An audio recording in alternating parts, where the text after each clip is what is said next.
Students, तो इस video में हम लोग सीखने वाले हैं कि अगर आप लोगों के लिए जिस तरीके से अभी आपके एग्जाम में एक पैराग्राफ आया था लिखने के लिए, importance of tree, importance of English, और उसके अलावा एक हेल्थ और गेम्स के ऊपर भी आया था। तो इस वीडियो में मैं आपको पूरा सिखाने वाली हूँ कि किस तरीके से पैराग्राफ लिखा जाता है, साथ ही साथ उसके क्या क्या टॉपिक्स होते हैं जो आपको स्टेप बाय स्टेप लिखनी पड़ती हैं। ठीक है, तो इस वीडियो में वो आप लोग सीख सकते हैं, क्योंकि ये जो क्वेश्चन है आपकी त्रैमासिक परीक्षा से लेकर वार्षिक परीक्षा में भी आएगा।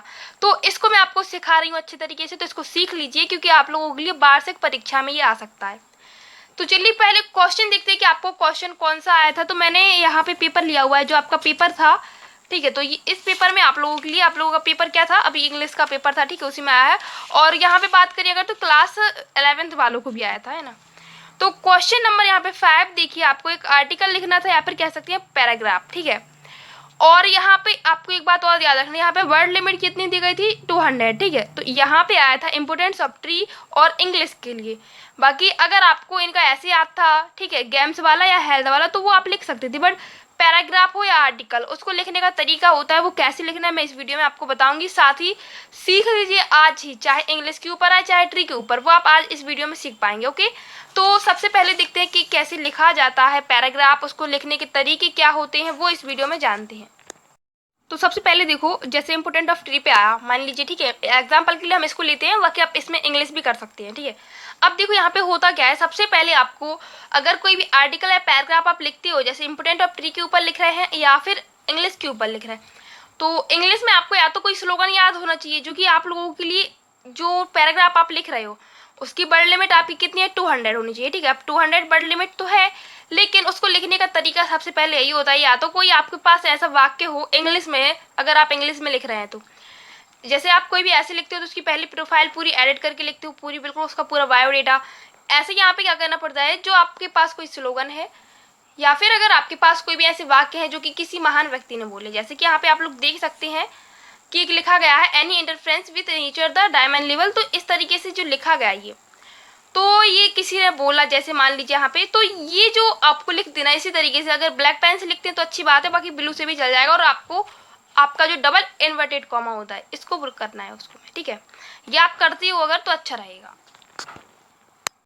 तो सबसे पहले देखो, जैसे इंपोर्टेंट ऑफ ट्री पे आया, मान लीजिए, ठीक है, एग्जाम्पल के लिए हम इसको लेते हैं, बाकी आप इसमें इंग्लिश भी कर सकते हैं। ठीक है, अब देखो यहाँ पे होता क्या है, सबसे पहले आपको अगर कोई भी आर्टिकल या पैराग्राफ आप लिखते हो, जैसे इंपोर्टेंट ऑफ ट्री के ऊपर लिख रहे हैं या फिर इंग्लिश के ऊपर लिख रहे हैं, तो इंग्लिश में आपको या तो कोई स्लोगन याद होना चाहिए जो कि आप लोगों के लिए, जो पैराग्राफ आप लिख रहे हो उसकी वर्ड लिमिट आपकी कितनी है, 200 होनी चाहिए। ठीक है, अब 200 वर्ड लिमिट तो है, लेकिन उसको लिखने का तरीका सबसे पहले यही होता है, या तो कोई आपके पास ऐसा वाक्य हो इंग्लिश में, अगर आप इंग्लिश में लिख रहे हैं तो जैसे आप कोई भी ऐसे लिखते हो तो उसकी पहली प्रोफाइल पूरी एडिट करके लिखते हो, पूरी बिल्कुल उसका पूरा बायोडेटा।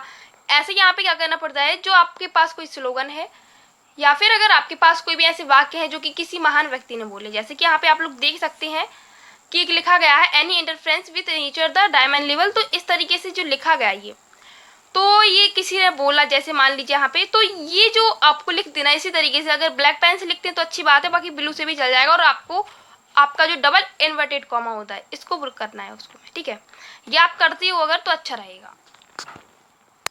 आगे थ्योरिकल की अगर बात करें तो देखो, जो ट्रीज के ऊपर आप लिखते हो, जैसे कि हमारे जनरल लाइफ में क्या होता है, जो ट्री हमारे लिए बेनिफिट्स देते हैं उसके बारे में आपको पूरा एक्सप्लेन करके लिखना है। तो यहाँ पे आप लोग देख सकते हो लिखा गया है, तो आप लोग क्या कर सकते हैं, इसका स्क्रीनशॉट करके आते इसी आप तैयार कर सकते हैं, या फिर आपके पास एक और ऑप्शन है जो कि आप स्वयं से कर सकते हैं, क्योंकि जो ट्रीज है इसके ऊपर बहुत ही ईजी है लिखना। और इसके लिए आप क्या कर सकते हो, इंपोर्टेंस ऑफ ट्री के लिए 1-2 लाइन जो है आपको परफेक्टली लिख देना है। बाकी जो आपके डेली लाइफ में आप देखते हो ट्री के बेनिफिट्स क्या है, ट्री से आपको क्या बेनिफिट होता है, ट्री हमारे लिए क्या क्या करते हैं, ये सब कुछ आप कर सकती हो, सिंपली इसके अंदर आ जाता है। और ये आपको पूरा लिखना है। अब देखो, ये जो आपने लिखा, फिर जो इसमें इम्पोर्टेंट है, जैसे कि यहाँ पे देख सकते हो एंड अदर बेनिफिट्स, तो इसको आपको ब्लैक मार्क, या फिर तो आप इसके नीचे क्या कर सकते हो, अंडरलाइन कर सकते हो, या फिर अगर जैसे ब्लू पेन से लिख रहे हैं तो अंडरलाइन कर दो, कोई दिक्कत नहीं उसमें। अगर आप ब्लैक पेन का यूज करते हो एग्जाम में तो आप क्या करते, इसको आप ब्लैक से लिख दीजिए। होता क्या है, इससे इससे आप जो चेक करने वाला होता है उसकी डायरेक्ट नजर इस पर जाएगी और वो इसको भी देखेगा। ठीक है, तो इसके लिए इम्पोर्टेंट होता है, मतलब लिखने का ये तरीका होता है, जैसे, क्योंकि ऐसे तो हालांकि सभी को पता होता है कैसे लिखना है, फिर इसके बाद आपको करना क्या है, यहाँ से आपने जो लिखते आ रहे थे आप, ठीक है, आपने लिखा, बहुत अच्छे तरीके से लिखा। फिर उसके बाद अदर बेनिफिट्स करके आपको क्या कर देना है, जो रैन के लिए ये होते हैं बहुत ही इंपॉर्टेंट होते हैं, ठीक है, इस तरीके से। और ये आपको इतना कर देना है। आपने इतना किया मतलब आप एक बार इसको स्क्रीनशॉट कर सकते हो पूरा एक साथ, ठीक है, इसको तैयार कर लेना अच्छे से। अब स्क्रीनशॉट के बाद सुनिए, यहाँ पे देखो जो आपने तैयार किया। अब आपने फर्स्ट में तो एक स्लोगन अच्छा लिखा था, अब लास्ट में भी आपको यही करना है। लास्ट में आप लिख सकते हो सेव लाइफ सेव ट्री, या फिर कह सकते सेव ट्री सेव लाइफ। इसके अलावा भी बहुत सारे स्लोगन बने हुए ट्री के ऊपर, तो आप वो कर सकती हो। एंड अब हम बात करेंगे इंग्लिश को लेकर, क्योंकि इंग्लिश में भी कुछ आपको आया था इंपोर्टेंस ऑफ इंग्लिश, तो ये मैं आपको बता देती हूँ, वो आप खुद से कर सकते हो इंग्लिश, क्योंकि वो थोड़ा टफ रहेगा आप लोगों के लिए। क्योंकि वैसे तो ये आपको डायरेक्टली आप उसमें लिख सकती हो कि English is the international language, it is spoken if all over, इस तरीके से होता है ये इंग्लिश का। मैं आपको पूरा स्क्रीनशॉट करवा दी, आप उसको भी तैयार कर लेना।